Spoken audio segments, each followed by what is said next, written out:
arrivé à Pâques et donc je voudrais vous donner la lecture de ce conte traditionnel du Burkina Faso qui s'appelle L'aiguille de l'épervier.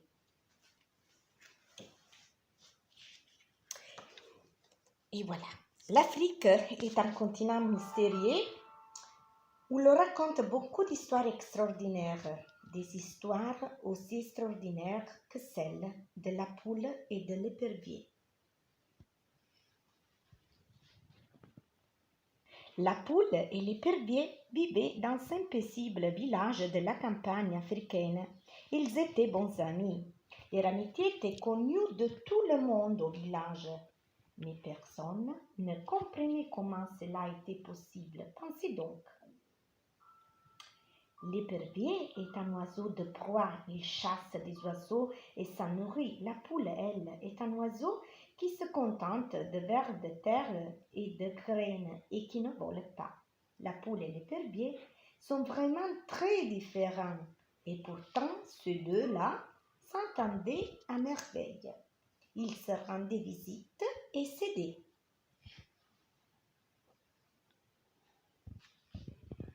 La poule et l'épervier. Cette amitié dura longtemps jusqu'au jour où la poule eut besoin d'une aiguille pour raccommoder sa jolie robe de plumes rousses qu'elle avait déchirée. Elle demanda l'aiguille à l'épervier, mais la poule était étourdie et l'épervier l'avertit. « Je te prête cette aiguille parce que tu es ma meilleure amie. Prends un grand soin et rapporte-la moi dès que tu n'en auras plus besoin. » La poule remercia aimablement l'épervier et lui promit qu'elle y ferait attention. Et là, quand son plumage fut recousu, l'étourdi oublia sa promesse et laissa traîner la fine aiguille par terre dans la basse-cour. Et le vent qui soufflait la recouvrit complètement de poussière. Le lendemain seulement, la poule se souvint de l'aiguille. Elle la chercha partout, du matin jusqu'au soir en vain. Elle interrogea les autres poules, ses voisines, aucune ne l'avait vue, pas moyen de mettre la patte dessus. Qu'allait dire à l'épervier? Il tenait à son aiguille comme à la prunelle de ses yeux. Mais il avait confiance en son ami. La pauvre poule craignit tellement de lui avouer la vérité qu'elle ne sortit plus du poulailler et couva les œufs qu'elle avait pondus. Un troisième jour, un quatrième jour, puis une semaine entière passèrent. L'épervier ne recevait plus les visites de sa commère. Il vola jusqu'au poulailler. « Cher ami, que t'arrive-t-il? Es-tu malade? Couves-tu tes œufs? Ta robe n'est pas elle recousue? » Devant l'air embarrassé de la poule, l'épervier ajouta en fronçant les sourcils. « Aurais-tu perdu mon aiguille? » La poule ne répondit pas. Alors l'épervier fut très en colère. « Tu l'as donc perdue. Tu as trahi ma confiance. Tu n'es plus mon ami. À la naissance de tes poussins, je reviendrai chaque jour réclamer mon aiguille. Si tu ne la retrouves pas, j'emporterai chaque jour un de tes petits pour le manger. » En réalité, l'épervier n'était pas assez méchant pour manger les poussins de la poule et il ne revint jamais. Mais celle-ci eut si peur qu'elle fouilla le sol sans relâche pour retrouver l'aiguille égarée. Et depuis ce jour, on voit les poules de tous les poulaillers occupées à picorer la terre de leur basse-cour à qui mieux et cherchent l'aiguille de l'épervier.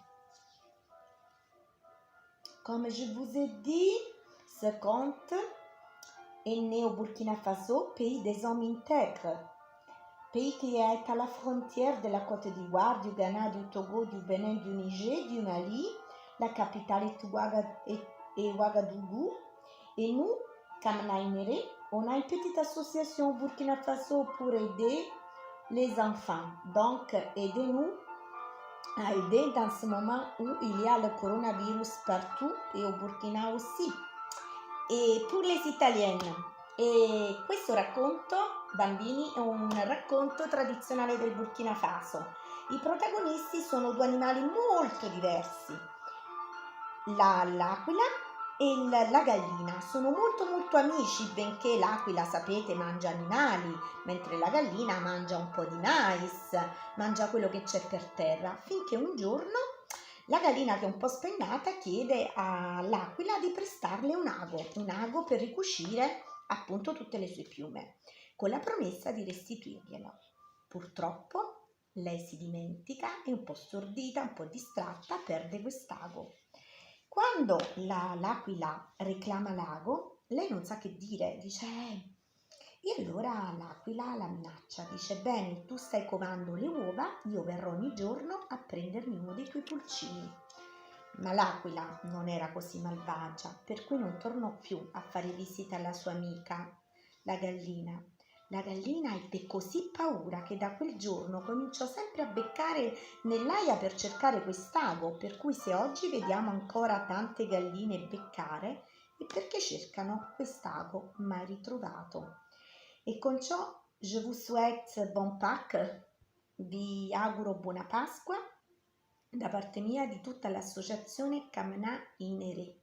Merci beaucoup e courage, grazie mille e forza.